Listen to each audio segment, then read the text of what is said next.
There are times in history when diverse cultures in conflict finally clash. And in America, our black and white cultures have been in conflict for centuries.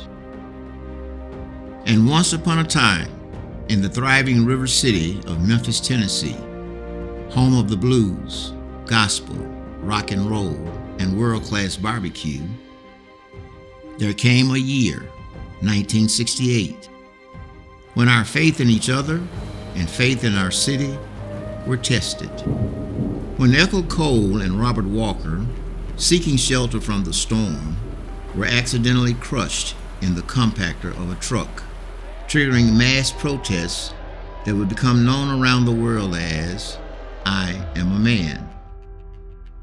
And our nation's most inspiring civil rights visionary came to Memphis to support the movement, where he would make his historic "I Have Been to the Mountaintop" oratory, the very last that he would ever make.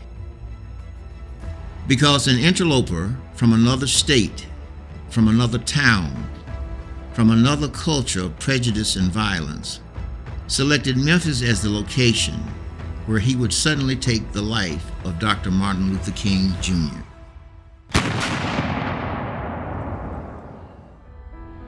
Causing riots in Memphis, riots nationwide, shock and anger around the world as black and white cultures in conflict for centuries exploded.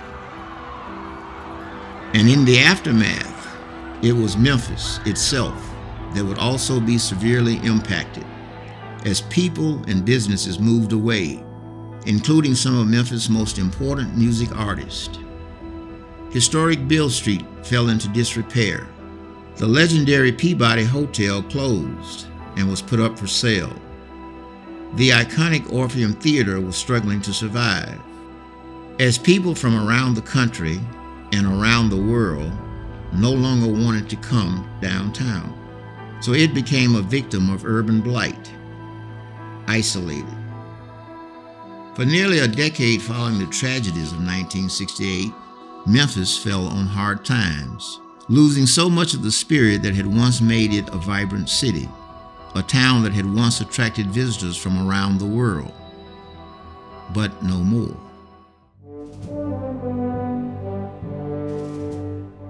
In 1977, a group of black and white men and women, members of the very cultures who had been in conflict for centuries, made the decision to come together, to deliberately plan initiatives designed to bring visitors down to the riverfront, back into the city once again, from all over America and all over the world. And they called it Memphis in May. These events brought tens of thousands, then hundreds of thousands, into downtown Memphis, restoring confidence to developers, to businesses, to residents. The restart of the Peabody Hotel in 1981, to the rebuilding of Beale Street and the restoration of the Orpheum Theater in 1983, and in the process, restoring faith in ourselves, faith in each other, faith in our city once again.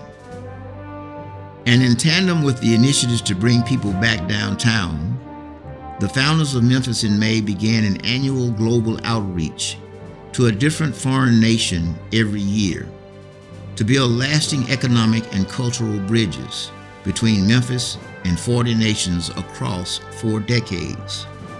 Bridges that are having impact to this very day. This was the vision of the founders of Memphis in May. To inspire a rebirth, a revival, faith in the city of Memphis once again. This was Vision 1.0. Dr. John Ganuski, former director of the Sparks Bureau of Business and Economic Research at the University of Memphis, stated, Memphis in May was crucial to the revitalization of the city. Memphis in May gave the city a desperately needed shot of new energy. Since its inception, no other single event has both united the city and impacted it so positively every year.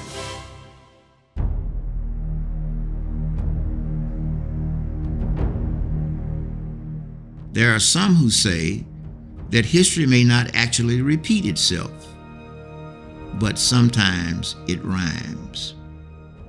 And in Memphis, one of the lessons learned many decades ago that can be learned again today is that the work of unification, the work of healing between cultures, is never done. Without deliberate attention, without ongoing care, over time, cultural conflicts can keep coming back around. And now, citizens who founded Memphis in May over 40 years ago have come together to form a new nonprofit organization, Revival Memphis, with brand new initiatives designed to elevate the city and its people.